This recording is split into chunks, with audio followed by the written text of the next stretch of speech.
앞에 나아가 주님을 향하여 내 마음을 집중하는 것. 목사님은 준치가 아닙니다. 나라가 크게 두 가지로 엄중한 시기에 있습니다. 한 가지는 우한 폐렴으로 전국이 어려웁지만 그 중에서도 경북 대구 지역이 더 어려우니 경북 청도가 고행인 저로서는 마음이 더욱 무겁고 감히 어떻게 위로를 드리며 도울 수 있을까 걱정이 되어 기도하고 있습니다. 아무튼 족이 대응하지 못한 처지에 남탓만 하고 우한 폐렴이라 부르지도 못하게 합니다. 저 개인적인 생각으로는 우한 폐렴이라 부르는 것이 옳다고 생각합니다만 국가가 그리 부르지도 못하게 하고 코로나19라 부르라 하니 전 총리의 자제님이 의사라는데 코로나는 코로나 온다고 하네요.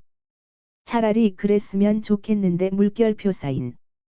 입으로도 코로도 심지어 어디서 나오는지도 모르게 나오니 더욱 문제이겠군요. 주님의 은총으로 속히 처리되었으면 합니다. 책임질 자는 책임지는 정치, 종교 지도자들이 되었으면 합니다. 특히 명색이 그 사입이 종교단체인 신천지 이만희를 보며 가짜는 모두 가짜로 통한다. 사탄도 하나님과 방불한 가짜요. 마귀도 그러하다. 그들의 통치를 받는 세상 사람들 중에도 그런 사람이 많다고 보여지고 특히 지도자가 그러할 때 나라가 얼마나 어려운가를 생각해 봅니다. 이럴 때 바로 기독교인들과 지도자들도 각성하고 자신을 돌아보며 기독교 우리 자신과 나라의 지도자들을 위해서 기도해야 할 때가 이미 멀리 지나왔다고 생각합니다. 다른 한 가지는 4.15 총선을 앞두고 생각해 보지 않을 수 없습니다. 나라의 지도자 아니 우리의 대표들을 또 다시 잘못 선출하겠는가? 우리는 이번 기회에도 사울 같은 자를 선출할 것인가 아니면 하나님의 마음에 맞는 다윗 같은 분을 선출할 것인가? 하나님께서 우리 모두에게 지혜를 주시고 우리를 감동시켜 주셔서 우리의 손이 하나님의 손에 이끌림을 받기를 원합니다. 이 엄중한 총선. 국민투표가 마지막이 될 수도 있다는 생각을 하면서 더욱 신중을 기해야 할 것입니다. 나 한 사람의 생각이 아니라 이 나라를 향한 하나님의 마음은 어떠하실까? 우리 기독교인을 향한 하나님의 마음은 어떠하실까? 하나님께서 나라와 국민 그리고 기독교와 우리를 위해 하나님은 무엇을 준비하고 계실까요? 나의 선입감이나 지식이나 신앙이 무엇을 요구하고 있을까요? 그러나 이번엔 기도하면서 주님의 마음을 헤아려 봅시다. 하나님과 가까운 자가 준치? 우리 어머니가 아직 살아 계시니까 나야 산 것도 아니지만 그래도 벌써 우리 나이로 70살 되었으니 작게 산 것은 아닙니다만 그 중에도 늦게 신학교를 가서 목회를 하게 되었지만 개척 시작하여 목회한 지 30여 년이 지나고 조용히 되돌아볼 때마다 그동안 더 배웠어야 하는데 죄를 많이 지었다는 생각이 더 큽니다. 만약에라도 젊어져서 지금 다시 시작한다면 목회자로서 인문학을 더욱 공부하고 싶습니다. 라틴어도 공부하고 싶고, 심리학도 공부하고 싶고, 철학도 공부하고 싶고, 하고 싶은 것이 많은데 그 중에 영성신학 중에서도 신비신학을 더욱 공부하고 싶습니다. 왜냐고요? 내가 다른 사람보다 더 잘 알고 더 많이 알고 더 옳게 알아서 잘 지도하여 하나님께로 인도하였다면 좋았을 텐데 그렇지 못한 것이 죄스럽습니다. 고의는 아닌데도 지나고 보면 거짓말 한 것이 상당하더군요.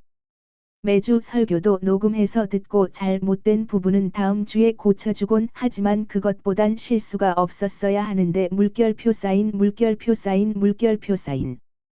물론 원고가 없는 설교라서 항상 주의를 해도 실수가 따를 여지가 있어요. 그리고 한 가지 요즘은 관상기도라는 기도 즉 신비를 전하고 있어서 더욱 조심스럽답니다. 만약 1 더하기 2-3 x 4 나누기 사인 5 등호 0과 같은 것이라면 얼마나 좋겠습니까만 그렇다면 신비가 아니지요. 신의 비밀을 어찌 바로 알 수가 있겠습니까? 다만 좀 더 가까운 그리고 절대 멀리 나간 나쁜 해석을 하지 않도록 노력합니다. 많은 독자들 앞에 무슨 넋두리냐고요. 그렇군요. 죄송합니다. 사실은 지나오면서 관상기도를 지도하는 동안 1500여 형제자매가 다녀갔습니다만 특히 대부분이 목회자님들이라서 더욱 힘들기도 하였습니다. 지금 와서 생각해보니 하나님 앞에서 정말 목회자도 성도도 너무 부족하다는 생각이 듭니다. 목회자님들이 하나님을 더 잘 알고 잘 모실 것 같았는데 꼭 그런 것 같지는 않았습니다. 그러나 목회자님들은 비록 아직 그 단계에 도달하지 못했다 할지라도 어느 날 깨닫게 되고 하나님께서 은총을 베푸시면 놀라운 역사를 일으킬 것이라고 믿습니다. 찾아오시는 성도님들께 자주 드리는 말이 썩어도 준치다 눈 말을 하게 됩니다. 그처럼 비록 목회자들이 아직은 아니라도 곧 준치가 될 것이라고 말해주곤 합니다. 성도님들께서 자주 하는 질문들 중에 우리 목사님은요 물결표사인 하는 말이 있기 때문이지요. 이 글도 사실 독자가 대부분 목회자님들이겠지요. 그렇습니다. 성도님들이 기도하면서 목회자님들을 준치로 만들어야 합니다. 목사는 준치가 아닙니다. 성도님들이 기도하면서 지원하고 후원해서 준치로 만드십시오. 성도가 특히 장로님들이 준치가 되면 목사님들도 준치가 됩니다. 나라도 국민이 깨어나면 지도자들이 정신 차립니다. 교회도 마찬가지입니다만 성도님들이 자기들은 피라미이면서 목사님은 준치가 아니라고 합니다. 당연하지요. 준치는 생선이니까요. 성도님들 목사님들 공부시키시고 기도시키시고 운동도 시키시고 교회 행정은 부교역자들이 하고 목회자를 준치로 만드십시오. 그리고 준치를 찾으십시오. 준치는 없습니다. 강물이 흘러 바다에 이르면 준치가 보입니다. 그래서 저는 성도를 준치로 만들려 합니다. 누가 준치입니까? 바다보다 넓은 하나님과 가까운 자가 준치입니다. 하나님과 가깝다. 참 어려운 말입니다. 이 글 읽으시는 동안에 저의 말을 신학적으로 듣지 마시고 구어적 혹은 비유로 들어주십시오. 하나님은 참으로 멀고도 가까이 계신 분이십니다. 어떻게 하면 그분과 가까이 교제할 수 있을까요? 그분은 우리를 신부로 부르셨습니다. 그런데 우리는 그분을 신랑으로 모시는지요? 내담자에게 종종 질문해 봅니다. 그분을 신랑으로 모신다는 분이 그리 많지 않습니다. 모두 하나님으로 모십니다. 그래서 하나님 하면 하늘을 쳐다봅니다. 내 안에 계신 하나님은 어디 두시고 물결표사인 서방님은 집에 두시고 공원에 나가서 서방님 찾으시는 것 같아요. 산에서 모기 터지라고 주여 하고 부르시면 대답하실까요? 다 서방질 하는 겁니다. 그것은 아니고요. 너무 딱딱해서 물결표사인 하나님은 내 안에 계셔서 이 사람아 나 좀 봐. 열심을 내라. 회개하라 하십니다. 무슨 나쁜 일을 해서 회개하라 할까요? 성도님들이 서방님은 집안에 두시고 산으로 들러 공원으로 나가서 서방님 하고 외치니 서방님도 모른다고 회개하라는 것이 아닐까요? 그분은 내 안에 계십니다. 내 안에 계셔서 지금도 우리를 초청하고 계십니다. 볼지어다 내가 문 밖에 서서 두드리노니 누구든지 내 음성을 듣고 문을 열면 내가 그에게로 들어가 그와 더불어 먹고 그는 나와 더불어 먹으리라. 개 3시 20분. 주님 지금 문 밖에 계십니다. 어떤 분은 아직도 대문 밖에 서 계시게 하신 분도 있겠지요. 신랑 되신 그분께서 내가 문 밖에는 대문 밖에 아니라 마음 밖이랍니다. 즉 우리가 우리의 양심 안에서 양심과 대화하시는 성령 하나님께 귀 기울이지 않고 우리의 마음이 갖가지 욕망과 욕심 등으로 가득하여 그곳을 바라보다 있다는 것입니다. 이것들은 다 우리 주님 발 앞에 벗어내려 놓아야 할 것들입니다. 그것들은 다 우리의 짐들입니다. 이제 우리는 그분이 일하시도록 맡기면 됩니다. 그래서 우리의 마음이 세상 욕망과 욕심의 짐을 벗어버리고 가볍게 하나님을 바라보라는 것입니다. 즉 내 안에 계신 주님을 향하여 내 마음을 집중하는 것이 마음의 문을 여는 것입니다. 그리만 하면 그 다음은 주님이 알아서 들어가서 그와 더불어 먹고 마시겠다는 것입니다. 즉 주님이 내 마음 속에 들어와서 내 마음과 더불어 하나 되어 일하시겠다는 것입니다. 이제 우리는 그분이 일하시도록 맡기면 됩니다. 그런데 우리는 이것을 몰라서 길거리에서 들에서 산에서 신랑을 찾고 있습니다. 어떤 분은 등불 들고 찾아다니다가 기름이 떨어질까 기름 구하러 가시는 분들도 있겠지요. 지금까지 준비한 기름만으로도 충분합니다. 이제 그분에게로 나아가십시오. 내 안에 계신 주님 그분께 나아가십시오. 아직도 준비되지 않으신 분이 있다면 마을로 가셔서 기름 준비하십시오. 그런데 어떻게 나아가냐고요? 신부는 잘 몰라요. 신부는 그냥 들러리가 인도하는 대로만 하면 됩니다. 제가 지금 들러리 역할을 할게요. 사실 장님을 안내하는 어린아이가 되고 싶은데 그리 말하면 내가 장님이냐고 화내시면서 건방진 놈 하실 것 같아 그냥 들러리라고 표현했습니다. 네. 혼인집에서 신부를 안내하는 들러리의 심정으로 말씀드리오니 이해해 주십시오. 아하. 요즘은 신부들이 용감하게 혼자 웃으며 들어가더군요. 조금 전만 해도 아버지 손에 안내되어 갔는데 물결표 사인. 저는 옛날 사람 구식 혼인 이야기입니다.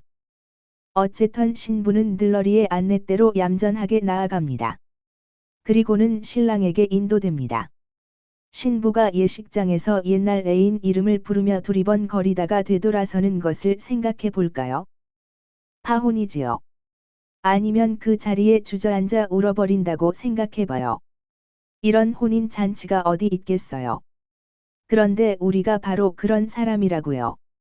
주님이 예식장 가장 깊은 곳에 주례 앞에 서 있는데 신부된 우리는 우리 애인 생각하고 있으면 그 잔치 행복할까요?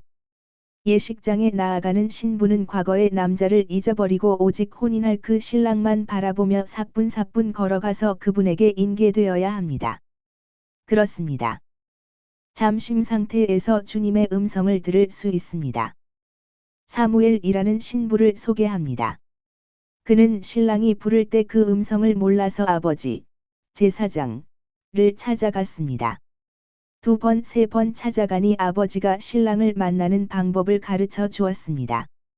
가서 자거라 자다가 그분이 또 다시 부르거든 하고 가르쳐 주었습니다. 사무엘이 아직 하나님을 알지 못했기 때문에 여호와의 말씀도 알아듣지 못했기 때문입니다. 그래서 엘리 제사장이 가르쳐준 대로 다시 잠을 자는데 여호와께서 임하여 서서 전과 같이 사무엘아 사무엘아 부르시는지라 사무엘이 이르되 말씀하옵소서 주의 종이 듣겠나이다 하니 여호와께서 사무엘에게 이르시되 보라 내가 이스라엘 중에 한 일을 행하리니 그것을 듣는 자마다 두 귀가 올리리라. 3상 3시 10분. 먼저 들을 귀를 준비하고 나아가야 합니다. 그것은 무엇이든 말씀하시면 듣겠다, 순종하겠다, 는 결심입니다. 이 들을 준비가 되신 분들은 무거운 짐을 다 내려놓으시고 조용히 그분 앞에 앉으십시오. 혼인 예식장에서 신부가 신랑 앞에 조용히 서듯이 나아가십시오. 신부가 다른 짐을 지고 나아가면 불행합니다. 과거는 다 버리시고 이제부터는 신랑을 위해서 그분과 일생을 함께할 각오로 나아가십시오. 그분께서 손을 잡으시고 꼭 앉아 주실 것입니다. 그리고 사랑한다고 속삭이실 것입니다. 들으십시오. 이 일을 우리들의 위대한 신앙 스승들은 행해 왔습니다. 그분들은 길을 몰라서 사막으로 산으로 찾아갔습니다. 요행이 몇몇 분들은 그분을 만났습니다. 그리고 후대에 전하기도 했습니다. 그분들은 각자가 찾은 길이 대부분 다릅니다. 그렇지만 자세히 보면 상당히 같은 길을 걸어갔습니다. 그리고 후대들이 그분들의 길을 정리하고 이론화하고 실천했습니다. 그리고 오늘 저와 여러분이 이 길을 답습하고 있습니다. 각자가 조금씩 다르지만 물결표 사인. 그렇다면 어떻게 마음을 그분께로 집중할 수 있을까요?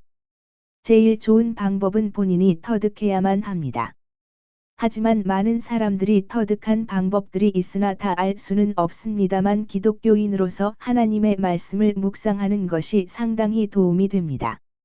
성경을 천천히 읽어가다가 마음에 부닥치는 부분이나 단어 등 느낌이 있는 부분에서 중지하고 조용히 묵상하고 묵상이 끝나면 또 다시 이어가고 하다 보면 나도 모르게 모든 잡념이 사라지고 마음이 조용해질 것입니다. 이때를 잠심 상태라 표현하는데요. 이런 상태에서 주님의 음성을 들을 수 있습니다. 볼 수도 있습니다. 즉 우리의 마음 상태가 주님께서 말씀하시고 활동하실 수 있는 상태가 된 것이지요. 마치 태풍의 눈같이 조용하고 고요합니다. 이런 상태를 잠심 상태라 하고요. 태풍의 눈의 중심은 수직으로 올라간다는 사실도 재미있습니다. 저는 어릴 때 팽이를 많이 가지고 놀았는데 팽이를 돌리다 보면 팽이가 돌아가는 것 같으면서도 가만히 서 있습니다. 그때 어린아이들이 팽이가 잠들었다고 합니다. 팽이가 잠든 것 같이 조용하지만 사실은 굉장한 속도로 돌고 있습니다. 가속도가 떨어지면 죽습니다. 그와 같이 기도하는 분들도 보면 잠자는 것 같이 고요하지만 그 정신은 엄청난 에너지를 소모하면서 집중하고 있는 것입니다. 사람이 건드리거나 가속도가 떨어지면 즉 집중도가 떨어지면 팽이가 쓰러지듯 분심 속으로 빠지고 맙니다. 그래서 우리는 그분께 집중합니다. 사무엘과 같이 주님 말씀하십시오 종이 순종겠습니다 하는 마음으로 그분 앞으로 나아갑니다.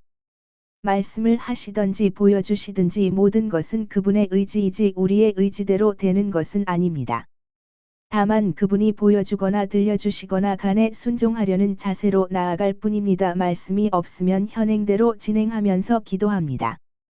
묵상하는 방법도 여러 가지입니다만 주로 성경을 읽거나 과거에 읽은 은혜된 성경 구절을 묵상하기도 하고 주님의 마지막 한 주일간의 사건들을 묵상하기도 하고 주님의 십자가상의 사건을 묵상하기도 하고 매일 성경을 읽어가면서 묵상하는 것이 좋습니다.